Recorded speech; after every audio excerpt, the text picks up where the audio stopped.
Did you make contact with aliens? Were you taken to another planet, to a mothership? How did they communicate with you? Can you tell me what they look like? Can you tell me how many of them there were? Were you given food? But the teachers are alive. They're not books. They are the very living essences of nature itself. What a strange person. Unbelievably powerful supercomputer that's running our reality, and we don't have a clue as to how to operate it. So when maybe you or somebody else creates an AGI system and you get to ask her one question, what would that question be? What's outside the simulation?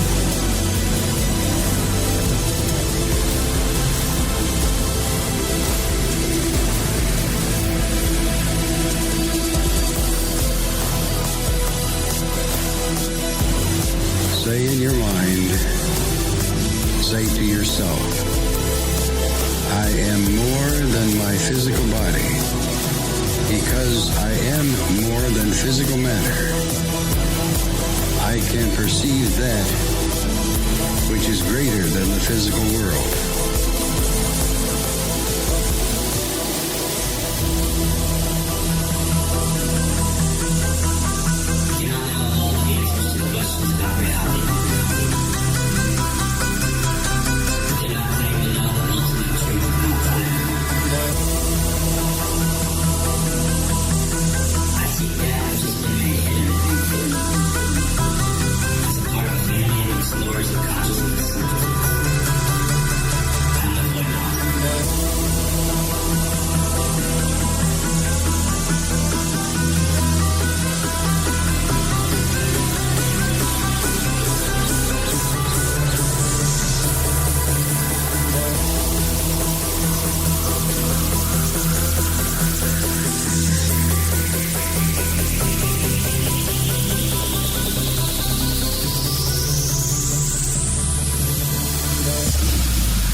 Broadcasting from a shack on a hill in the mossy creek bottoms of Cane Creek, Arkansas. Broadcasting to you on the World Wide Web all across the world. This is Lighting the Void, and I'm your host, Joe Roop. We're live on the Fringe FM. New schedules for tonight, 2 hours, not 3 hours. We're doing a 2-hour broadcast from here on out while we update the station, and that's how it's going to be for a while. So directly after the show, starting at 11 p.m. Pacific, The Secret Teachings with Ryan Gable will be on. And that's how we're going to roll with it. I don't know that what is kind of going on right now. Like, I just had a brownout, so you guys are going to have to bear with me because we got some heavy storms coming in. So at any point in time, this thing may go down. Now, we have a backup supply headed out this way to the studio because of this situations that keep happening out here. So I want you guys to know that. Literally, the power just browned out. I don't know if you guys can still hear me or not, but hopefully everything's all good. It looks like we're still on the air. I want to thank our sponsors tonight, Metaphorical Archaeology, GetTheT.com, and AncientLifeOil.com. If you guys get anything from them, please tell them the Fringe FM sent you. Fill out the box or whatever they have down there. There's a little checkout box there where you can fill that out. If you want to support the show, you can donate, grab something from the shack. And I want to tell all of you that your orders are on the way. Mary Ducina, your tote bag is on the way. Yeah, it's really cool to see the store flowing good again. And another thing, too, is starting May the 1st, all of the people that signed up on the Patreon are going to get some. It doesn't matter, like, what package that you signed up for. Just because you signed up early before May 1st, I'm probably going to give you some more stuff, even if you buy one of the lower packages. But we're going to do everything in that Patreon, from a specialized RSS feed where you get behind the scenes and after the show content, behind the scenes footage and via video, the Astral Travel Journal, the Ask Me Anything Journal, all of that is going to be on there, as well as some astrology and tarot readings from me. And if you get with big packages, then it's bigger stuff, and you'll get shout outs. You just got to go check it out, right? So patreon.com/LTV radio, or click the Patreon banners on the website. All right, so let's bring on our guest, and we will we're going to do things different. I just want to say that really quick because, ooh, y'all hear that? It's rattling in here. So we're going to do things a little bit different because I don't like having to just say a whole bunch of stuff before I start talking to my guest. So I'm going to do things the old school Art Bell way with the sponsors and introductions and stuff. We'll just do it as the show goes, okay? So if you're a sponsor and you're listening, that's what's going to happen. So if you don't hear anything right at the beginning of the show, just know that we're going to be plugging you throughout the show. All right, so let's bring on our guest. Amrit Sorli has advanced knowledge of physics, and he can spend some time providing details that are complicated. But what got my attention with him is he has a sense of humor, and some of his views align with the thought of what I say a lot on the show, right? Which is science is just explaining the least of things. And he also feels that consciousness needs to be an essential part of science, which is something that we definitely have talked about on this show quite a bit. And he has a book out called, it looks like The End of Big Bang Cosmology, and we're going to be talking about that too. And he's a physicist. Thank you so much for coming on the show, Amrit. I appreciate it. Yes. Good morning, everybody. Yeah, where are you? Where are we Skyping you from? By the way, I never did ask you. I'm from Slovenia. Now in my country, it's 6 a.m. in the morning. Oh, wow. And we have a very good weather, so here everything is okay with weather. Fantastic. Well, thanks for coming on the broadcast. I really appreciate it. That's awful early to get up, but I really do appreciate you coming on. Thank you to invite me. Yeah. Your website is bijectiveinstitute.com. Is that correct? Yes. Okay, just making sure I got that link right because I wanted to, I could spell stuff so wrong sometimes. Now, I'll drop all that stuff in the Fringe FM chat if you guys want to join the chat room. It's thefringe.fm/chat room. How long have you been studying physics? Now it's for 35 years. Actually, what happened to me that when I was 20 years old, once I went in mountains and time has stopped. Actually, when I came back from the mountains, I was a different person. The linear time didn't run for me anymore. So this was this somehow started a huge interest for physics, for Einstein relativity, what is time, what is matter, what is energy, what is universe, what is all about. And now, after 35 years, I have to say I have a good result. Yeah. Well, yeah. Now, when people say that the laws of physics change every 20 years, is that true? Yeah. Is that really true? No, it's not. It's not. It's like a myth, right? That's kind of like a saying that everybody says. Yeah, the universe, the first thing we have to understand that universe never started. Universe is eternal system. There was no creation. Universe is self-creating itself through the black holes. In the black holes, the density of space is so low in the center of the black hole that the matter is transforming back into the elementary particles. You can see on my book our homepage, there are these huge jets out of galaxies coming out of the center of galaxies. These are sub-elementary particles which are then spread in the universal space, and this is a fresh energy that new stars can create. And this process is eternal. There was no beginning. This idea of the beginning somehow belongs to the history of cosmology. Yeah. So you're saying that in cosmology, the beginning, the Big Bang, and the end, or whatever they talk about, just the Big Bang period, that's just a concept made by humans. That in the universe, there is no beginning or end. It's everything. It's just eternal, like infinity. You know, if you study in details the inflation theory, the Stephen Hawking idea of the beginning from some infinite point, all this somehow is not supported with with physics as really physics are. These are some, let's say, abstract speculations which are supported with mathematics, but you have to understand that mathematics can support anything. That's why I develop a bijective research methodology in physics, which means that every element in the model must have exactly one correspondent element in the physical reality. You can imagine this very easily. Your left hand is universe, and your right hand is a model of the universe. So between your palms, you have 5 fingers on each hand. There is a bijective correspondence. Okay, so what we are doing in our institute, we are building physics which is built under the bijectivity principle. This means nothing is invented. We are not using physics to invent new things. We are just working with the facts. That's the big difference. Gotcha. Okay, and just a correction that I put the bijectiveinstitute.com, but the website that I found is bijectivephysics.com. Is that correct? Yes.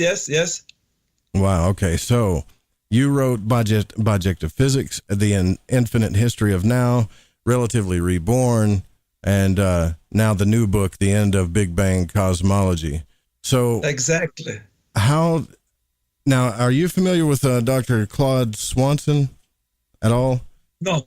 Okay, well, he talks about this, which I'm seeing some pictures on your website here about these toroidal fields that are all in the universe that just kind of that keep, it goes out, it comes around, and it comes back in. You see the pictures all the time, like the one you have on your website. Is that really functioning like how you believe that the universe works all the way around fundamentally? These ideas, we have in physics many ideas which might be exact, but which might be not exact. That's why what we are doing, we are only using scientific data which are measured, because basically physics is a science which is based on the experiment. So this is our primal, let's say, orientation. We are using experimental data to build an adequate model of the universe and also of, let's say, particles physics, because you have to understand, let's say, the discovery of Higgs boson. The Higgs boson is a flux of energy which is released in particles, in proton collisions. And the lifetime of the Higgs boson is around 10 on minus 23 seconds. And the Higgs boson, for example, was never observed in nature. It was observed only in the cyclotrons. But in the cyclotrons, they are somehow man-made physical circumstances which are not existing in the physical universe. So today, somehow the whole idea of the Higgs mechanism is a kind of new physics which has no ground in experimental data which are somehow not artificially made. There is in the cyclotron physics, they discover a top quark, and the top quark has energy around 180 times of the proton. Now, there is no scientific literature, and nobody can explain you where is the top quark. So what is the point in physics to discover things which we cannot observe, you understand, which are somehow existing only in the cyclotrons? So what we are trying to do, what we are doing, we are our idea is that the results of our work is that there was no Big Bang, that there was no supersymmetry, that all this idea of a standard model, where we have now every year we have some new elementary particles which are discovered in the cyclotrons, that all this is a kind of physics which will never have any technological application. Let's say quantum electrodynamics.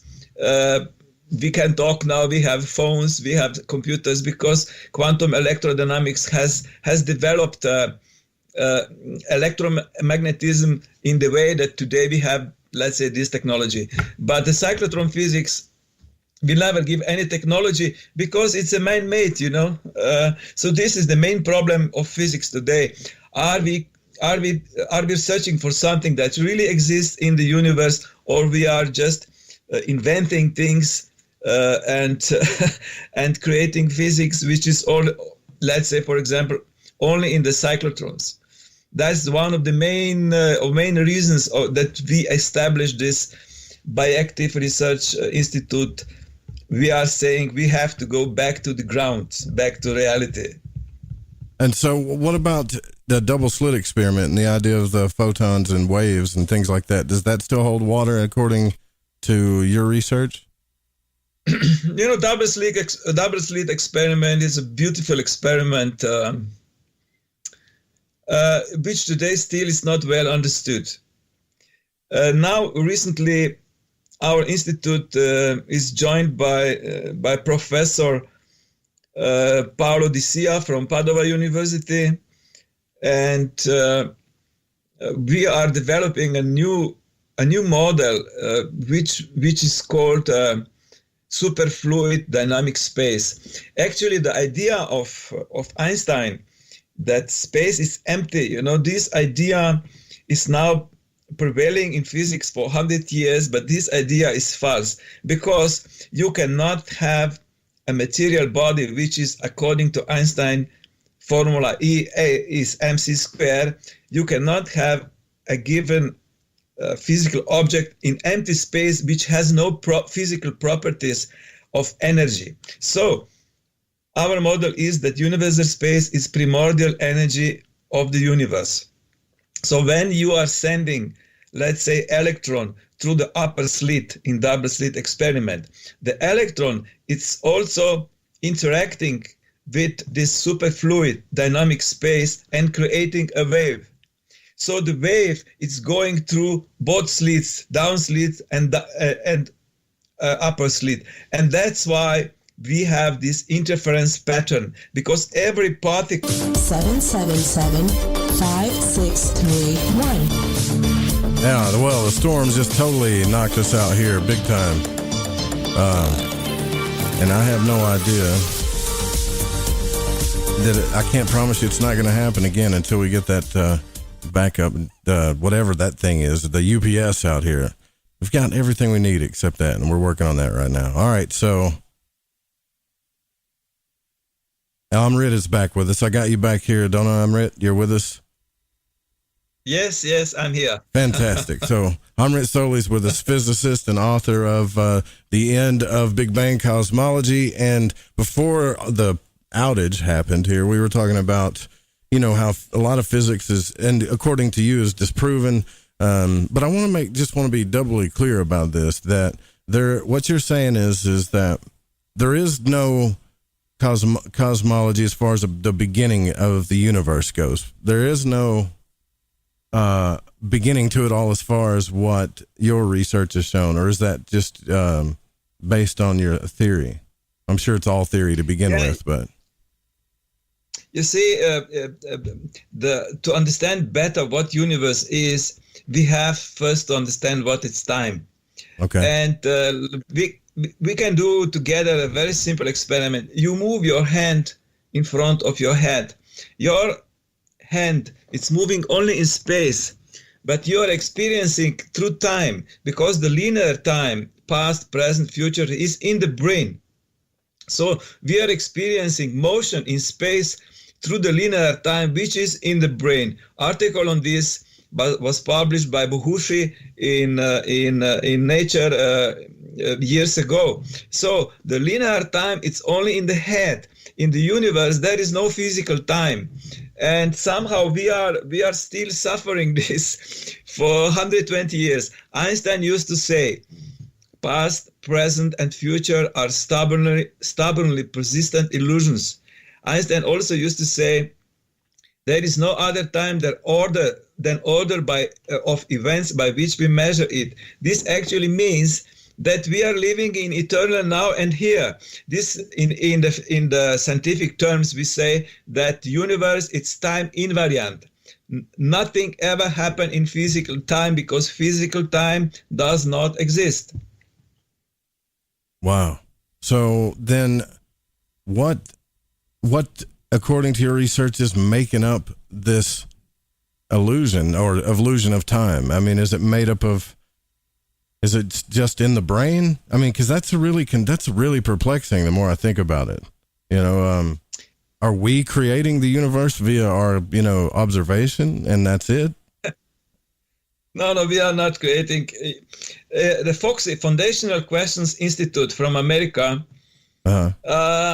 in 2009, there was a big research on Foxy about what it's time. And Julian Barbour is English physicist. He got the first prize, and the article is online or arXiv, The Nature of Time. Barbour is saying that actually that there is no physical time. But what is his mistake? That he would like somehow to remove time from physics. This is not okay, because time is existing. Time is what we measure with clocks. Okay, and with clocks we measure numerical sequential order of events that are happening in space. But what we have to understand, we published this with Italian physicist Fiscaletti. Few years ago, we published 27 pages article in Foundations of Physics, that the nature of time is such. Let's say, as I said before, you move a hand in front of your head.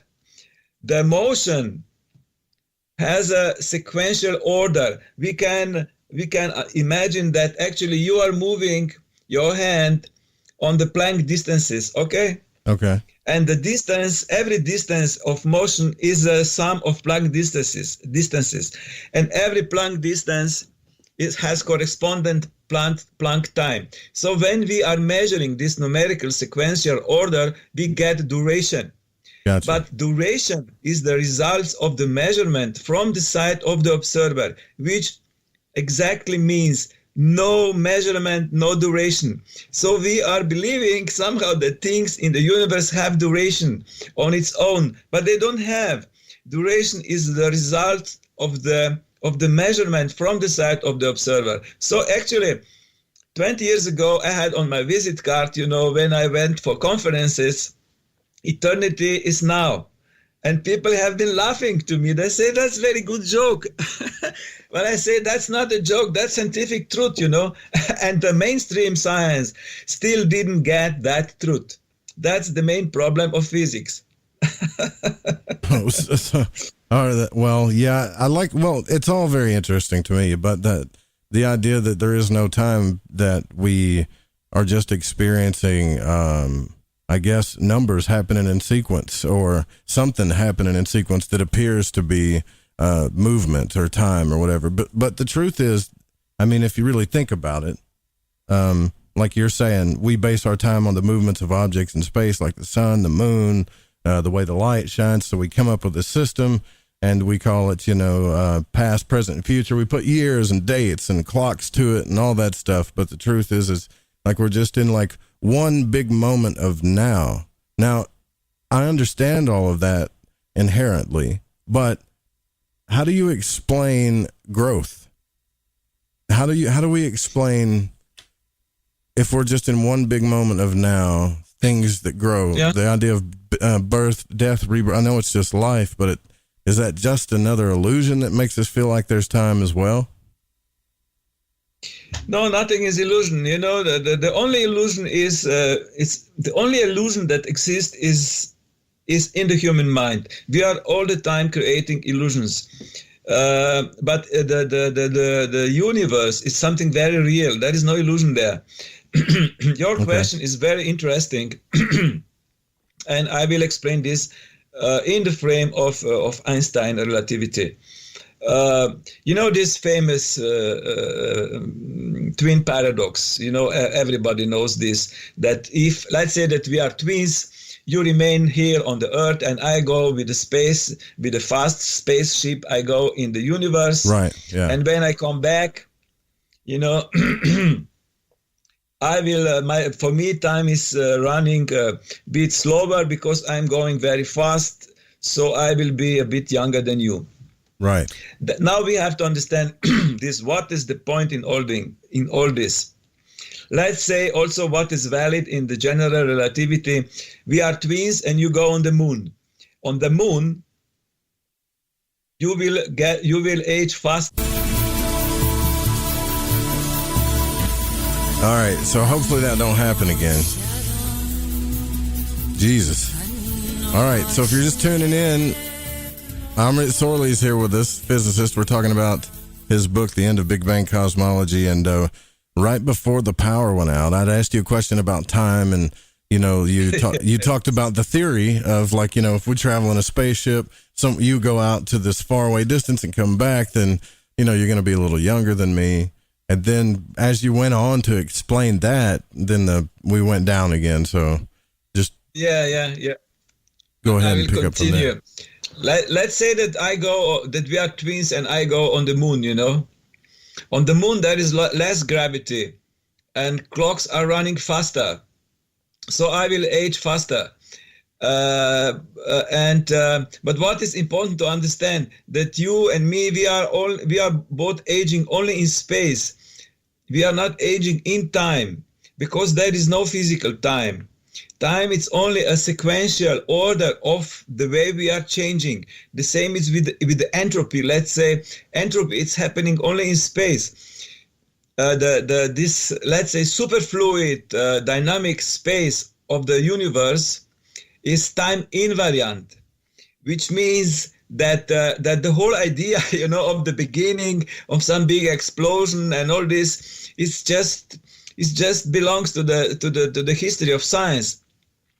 The cosmological principle, which means that the observer see a universe from every corner in the same way, it's time invariant, which means that universe as we see it today was always like this. Universe is eternal in the shape, is eternal in the form, and this let's say this eternity of the universe means a lot also for our understanding of life, because life is developing in entire universe. Life is not only developing on our planet. The evolution of life is a consistent part of cosmic evolution. And that's why I like it very much. Before we started, I've heard something about UFOs and all this. Definitely there are other intelligences, and definitely they are visiting the Earth. And I am sure that they try to help us, because we are on the wrong way. Yeah, right. We are destroying this planet for the last 50 years, and we cannot go on like this. Yeah, I totally agree with you on that. Now, here's the thing. That's a pretty interesting thing. So let's talk about this real quick. This did you create bijective physics? Is this something that you came up with? Interesting. Yes, I did that. When I read the articles in physics now for last 20 years, my impression is that I understand every year less. There is something happening in the theoretical physics, that the physicists are taking 5 equations here, 5 equations there. They are mixing this equation together and creating kind of new soup, new ideas, which are somehow totally disconnected with the physical reality. And this definitely is a big crisis in physics. Karl Popper is one of the most eminent persons, scientists about what really science is, and many of today scientific theories are not falsifiable, which means you cannot prove it that they are false. You cannot prove that they are wrong because they are out of the context of science. Let's say Big Bang theory is not falsifiable. Big Bang theory actually is a religious theory. In the Bible, the whole thing was, let's say, 6 days, and then the 7th day God was a bit tired and he said, now I have to rest. And in the Big Bang theory, God was much faster. He did it in a fraction of the second, but the whole principle is the same. There is some outside kick that universe has started, which actually is creator. In the model that I develop, the God is not outside of the universe. The God is the core of the universe. They are together. God and universe, it's one thing. Yeah. And I think this is the right thing, the right way to see how things are. Yeah, I do too. That's the way. I mean, in the New Age movement, I guess people we get made fun of because we believe that. We don't really. I love to look at the science of everything too, but we do get a lot of grief because we intuitively believe that. Does that make sense? Like we use our intuition that says, hey, I get this feeling that exactly. It's all the this same. is very beautiful. I will give you now a very beautiful example. When I was around 10 years old, they start us teaching at school that the Big Bang theory is a valid theory, that universe has started with some infinite small point with infinite pressure and density, And I went to visit my grandmother. My grandmother was living in the mountains, and in entire life she was not moving more than 40 kilometers away from the birthplace. She never see, let's say, the seaside and so on and so on. So she was just having 4 years of school, and she was there. And I was talking to her, and I say, look, Ma, now they have this idea that universe has started from the infinite point.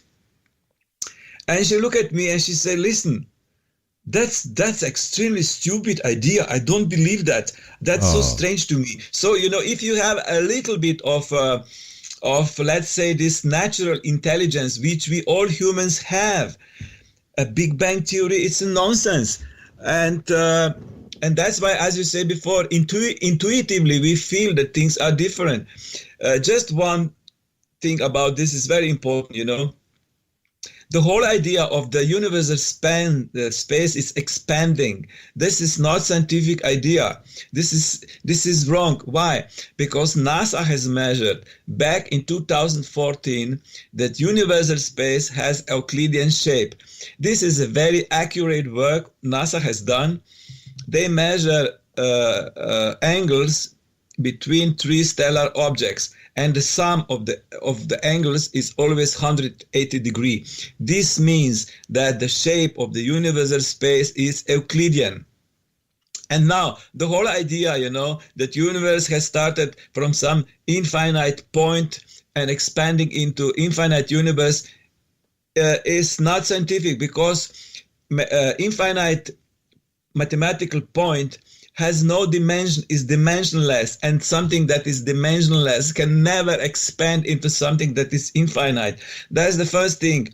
The second thing is that if you have a mathematical point, as Hawking has suggested, mathematical point is dimensionless. What does it mean? That if something has no dimension, it cannot have pressure and temperature and density. So the whole Big Bang, the whole Big Bang is not scientific theory. I'm sorry to say this. I mean, I'm not sorry to say this, but that's the truth. That's not science.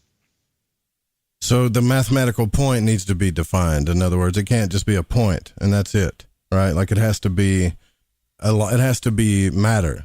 Yeah, well, I mean, it is so perplexing. Like, but the universe is so beautiful. Like on the front of your book, you've got a picture of a black hole, and we were talking about that. I was Skype chatting you on my phone, waiting on this to come back on, and you called it a jet. Explain that to me. Like, you're saying that everything is created by the black holes and taken in, and then in kind of like this big system of recycling energy. Exactly.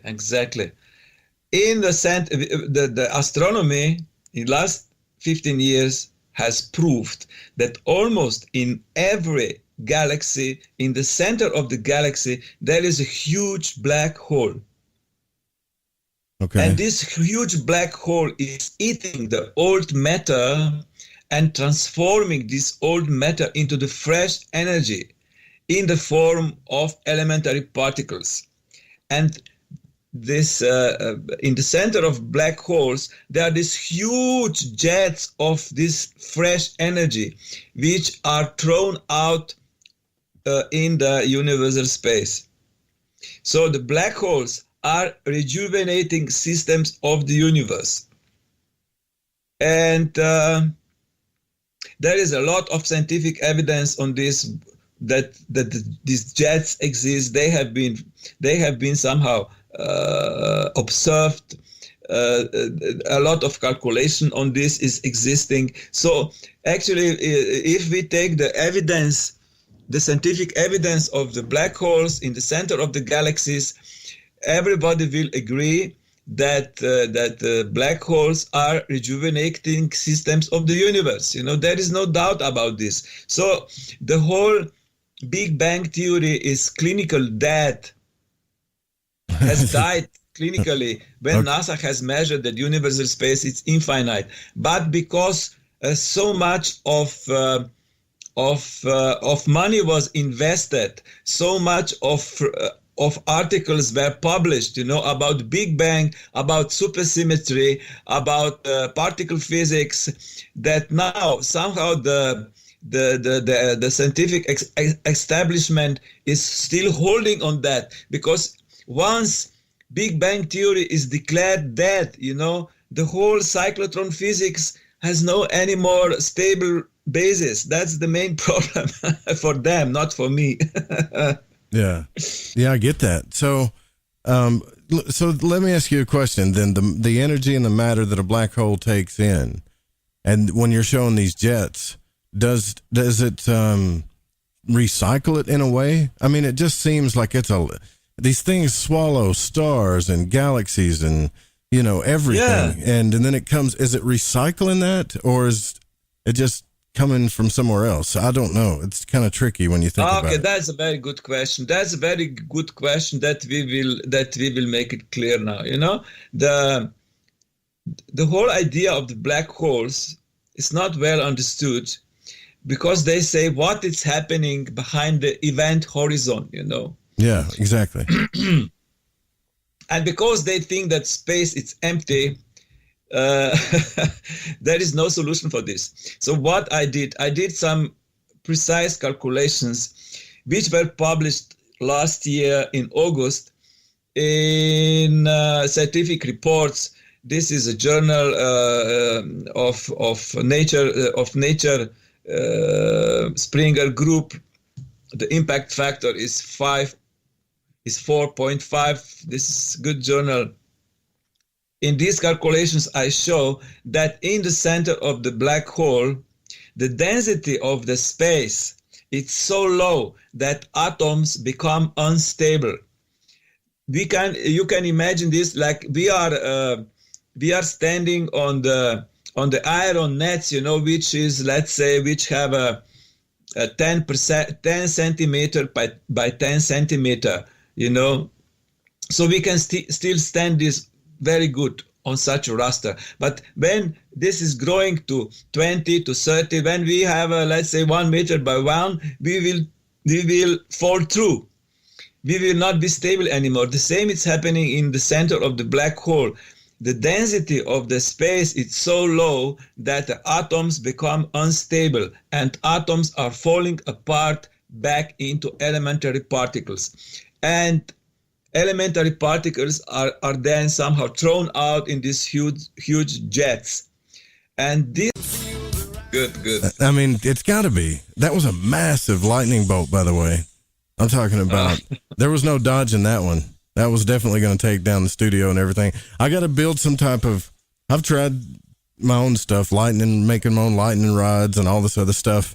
I got to get experimental with it, out here. Yeah, Anyways. yes. So, what were we talking about before the massive lightning bolt smacked me? We were talking about black holes. Black holes, that's right. So, the matter that goes through, you were discussing that on one end it takes in it's almost like a mass, and I hate to use this phrase because it's not very intelligent, but it's almost like a massive garbage disposal, right? For yes. Right. But on the other end, it spits out elements, elements that make up our universe and life. Like when you say elements, do you mean like photon particles? Is that what you mean? Elementary particles. These are protons, electromagnetic radiation. Gotcha. This actually what the Erwin Schrödinger, he used to say, forces and particles are different structures of this. Yeah, so look, sorry about that, guys. So here's the thing. Man, this is pretty interesting stuff. What do you, I guess, see, it's doing it again, man. Are you there? You're there, right? Yes, I'm here, yeah. Okay, cool. So we talked about black holes, and that's where we were. We're trying to get through this black hole thing, man, and it just, like, the universe doesn't want us to talk about it. And I'm texting him on the phone here, or on Skype, and he's like, well, the universe is with, what did you say? You said, eternity is now, so hurry. No hurry is what you said, right? So really, the whole, if we look at things fundamentally, just to go back to that, the way the universe is working and time and all that, the growth thing and gravity is what kind of throws us off. Not to mention the distances. Distance is what we call time, or we're making time out of distance and moving objects in space and creating clocks out of it, and the fact that we have gravity and it causes us to grow and die and life and all that. But really, just one big eternal now. But what I'm trying to understand, and you have to forgive me because I'm just such a simple Southern man, is the bijective physics, that it works mathematically in one moment, right? Mm-hmm. That's what I'm trying to get my head around. Yeah. Yeah. You see, what Einstein did a very beautiful job on relativity. But at his time and still today, relativity is not well understood. Because time is not a fourth dimension of space. If you study special relativity, you can see that actually the fourth coordinate is also spatial coordinate. It's not time. And as I say before, Einstein explained that very good, what it's time, but we didn't get it. And now in the bijective physics, time is existing. Sure, we are using time in physics as before, but we know what time is. Time is just a parameter of changes which happen in space. And as you say before, gravity, you see, the main problem of why we don't understand gravity yet fully in physics is that we think that gravity is something that happens in space-time. Gravity never happen in time, because gravity is immediate force, It can, if time would be something physical in universe, then we would need time for gravity to happen. But in this Newton formula, force gravitational is, you have on the top, you have mass 1 by mass 2 by gravitational constant, and then down you have a radius on square. So gravity in the Newton physics is immediate force. And this is what I publish now in scientific reports, Nature that actually what is gravity. You will understand this in a moment. You see, you have two objects which are on the distance, let's say, of a half a meter. Between them, there is a gravity.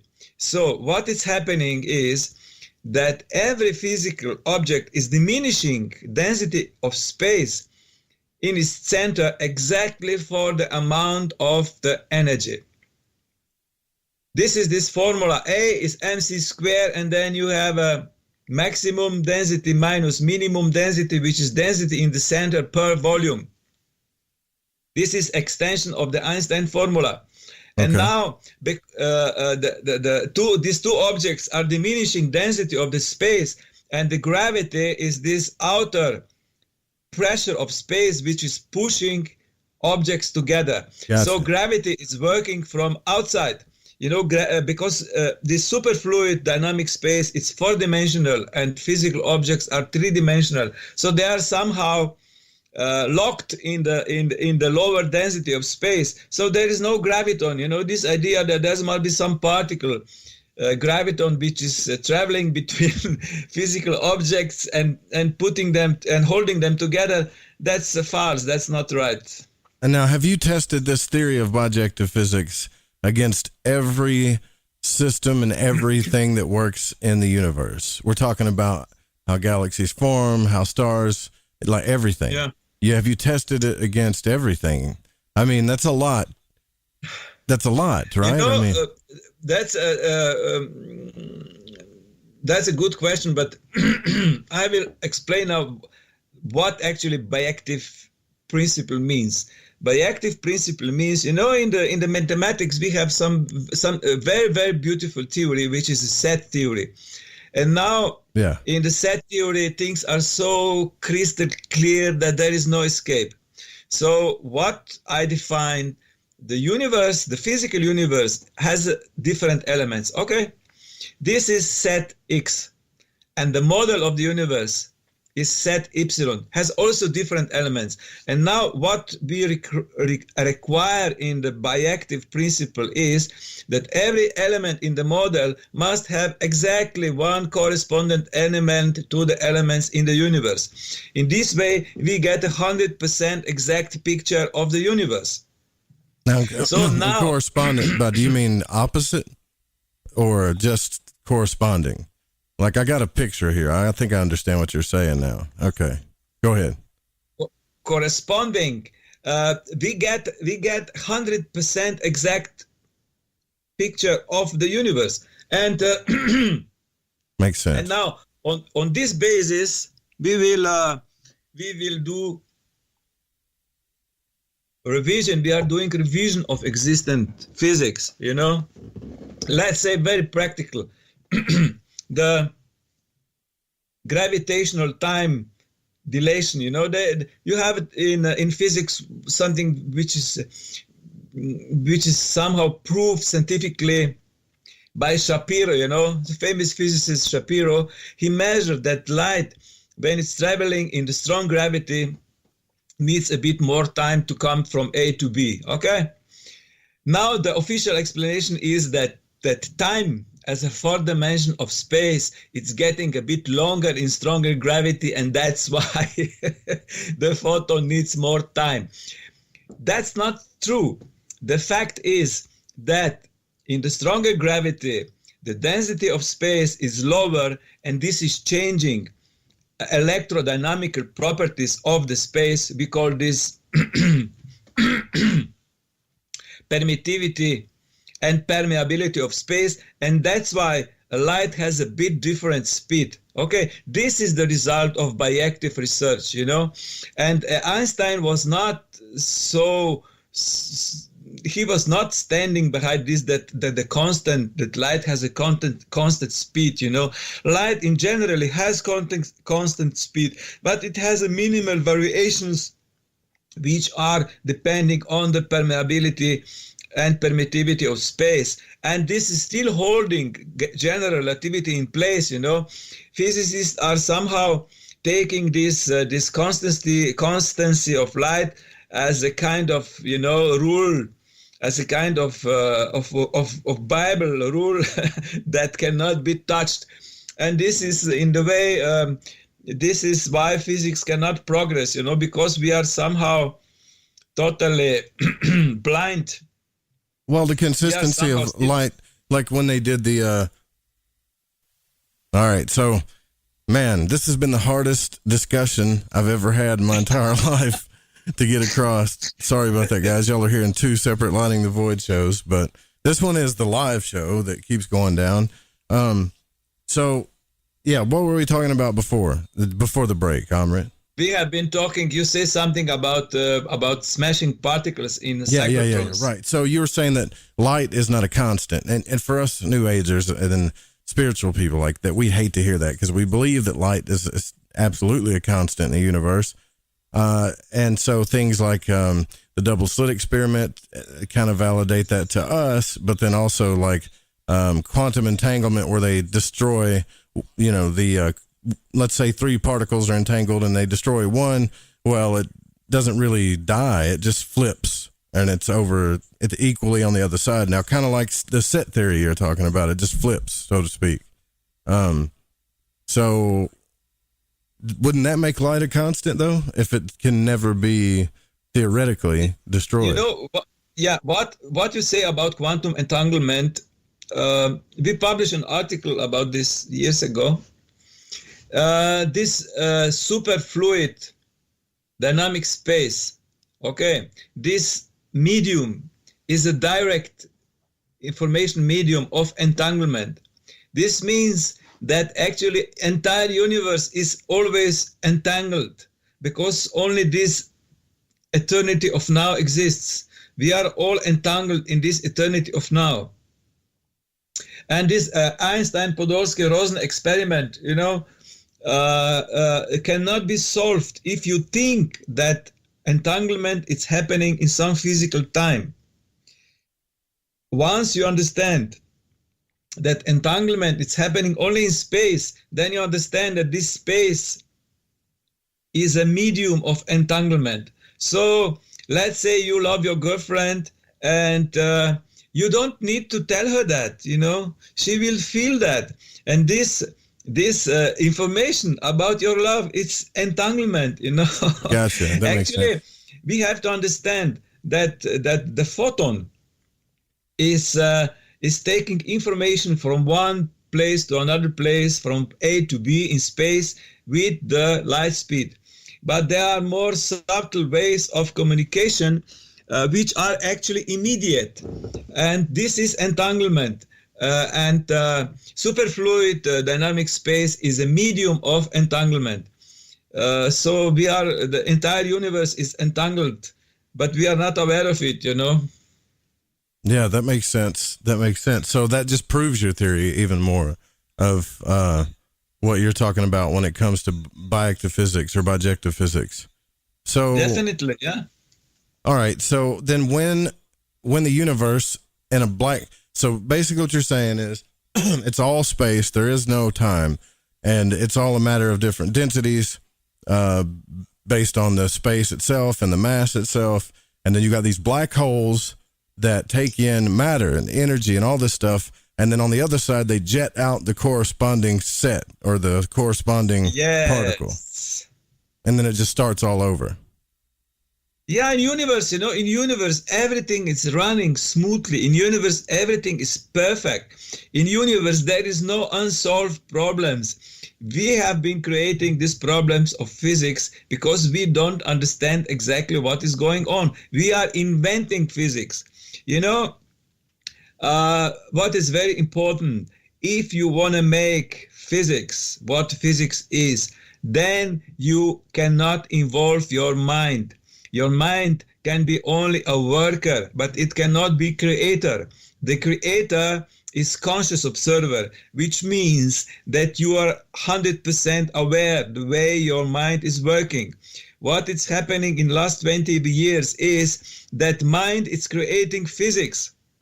That's why there is no progress, because physicists are just inventing things. They are, like in the circus, you have they take these animals out of the hat. Have you seen this? This is what we are doing today in physics. We don't understand something and we just invent a new theory to cover something, and then we have more and more unsolved problems. I think that Albert Einstein, Max Planck, Erwin Schrödinger, these guys are turning in the graves. For last 50, 60 years, we are destroying physics. That's the main problem, and that's why I established Bijective Physics Institute, because we have to bring physics back to reality. Physics is something extremely beautiful, and today is being largely destroyed because physicists, every person which has a PhD in physics is inventing some kind of mental crap, which actually does not add anything to the beauty of physics. That's the main problem. Okay. All right. So then you believe in creation and conscious creator, right? So, then what role, because you brought up consciousness, right?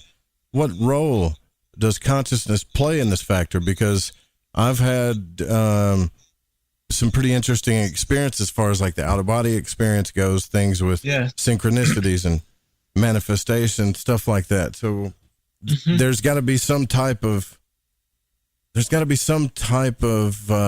thing running in the background called consciousness that's in everything, I would think.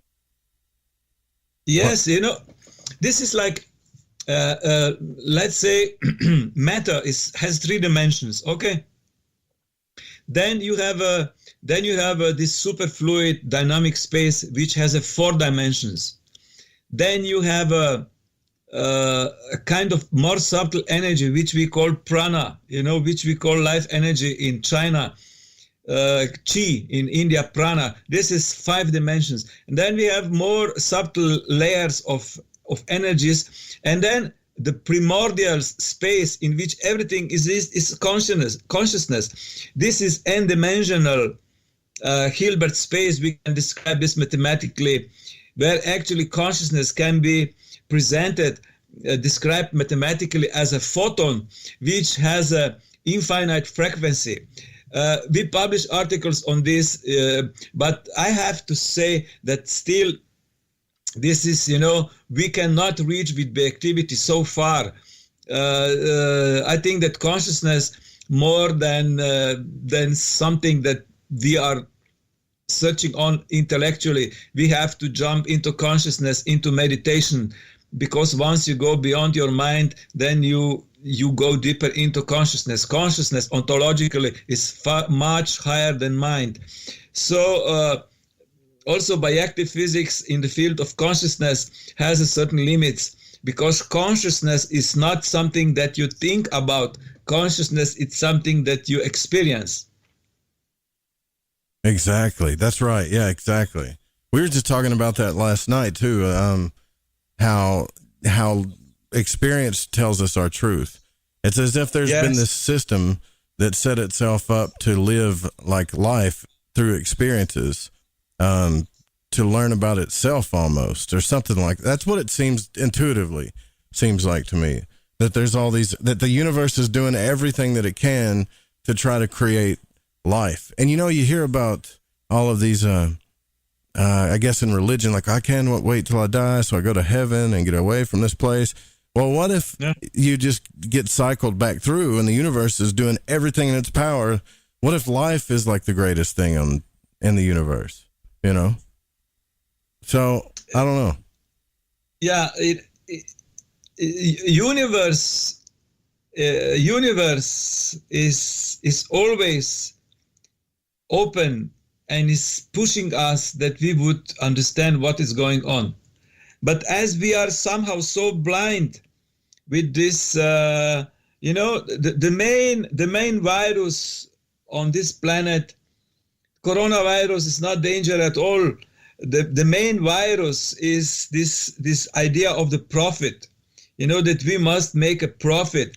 In the universe, there is no profit. The apple is not growing because to make a profit. The apple is growing that you can eat it and you can live, So in the universe, everything is perfect. But we are damaged mentally with this idea of making profit. We are destroying this planet for last 50 years.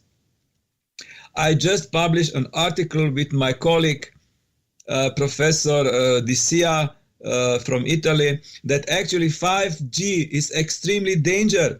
And now I will explain you why. Because the 5G works on 30,000 megahertz. You know what does it mean? This is immense power. This frequency has this is such a frequency that is destroying the electromagnetic coherent fields of the human beings and of every existent life. And that's why there was such a huge damage in New York, because in New York the 5G antennas are on, and and New York and it's dense and Milano populated, and densely Wuhan, populated. In these three cities, there is a most dense nets of 5G. So 5G is destroying electromagnetic coheration field of human beings and lowering the immune systems, and people become vulnerable for this virus. That's something very important. Actually, what that science can offer into understanding what is going on with all this virus and 5G, Well, that's a good question. We had at the beginning of all this, Dr. Clyde Seidel came on and said that he was showing patients that were having acute respiratory syndrome where they couldn't breathe. There was oxygen deprivation. He said it's as if, excuse me. He said it's as if some of these patients have been dropped off in the top of Mount Everest without acclimating to the oxygen. And some of them don't even have pneumonia, that kind of thing. So we looked at some studies behind the scenes here about what this frequency does to oxygen molecules, and it totally damages them, totally damages oxygen molecules. And if you don't have oxygen, well, then you don't have anything. It's just, cells are going to die. Life is going to die, organs are going to fail, that kind of thing. But it can easily be blended in, and I don't know why there's no sanctions. And I've talked about this too before, that I feel like some of these scientists and people with big money, people that want to just push technology and push, if these are the smartest people in the world and they can pretty much fool anybody, doesn't matter how much money you got or not because they're so smart, then who's overseeing them, making sure they're not killing people? I was sending a letter a few days ago to American government. I don't know if they reached this or not, but definitely the 5G technology has to be switched off immediately in America if you want to save the health policy. Not even one study was done on the safety of 5G because the big companies have so much money that somehow they have been buying the policy of the countries, and they are just installing now this also in Italy. But let's say like this, I will be very clear. In the United States, you propose an experiment. You take 5 mouses, you put them in the wooden box, and you give them food and water for 10 days. You put them 1 meter away from the 5G antenna, and then you take another box with the same. You take 10 mouses, you give them food, you give them you give them water, and you put this 1 kilometer away, 1,000 meter away from the 5G antenna. Okay, you do this experiment, and I guarantee you, in 10 days, the mouses in the first box, which is close to 5G, will be finished, will not be even alive anymore. So the engineers which they built the 5G, they don't understand that the basis of life, not only human being, but the basis of life, of entire life, is electromagnetic coherent field.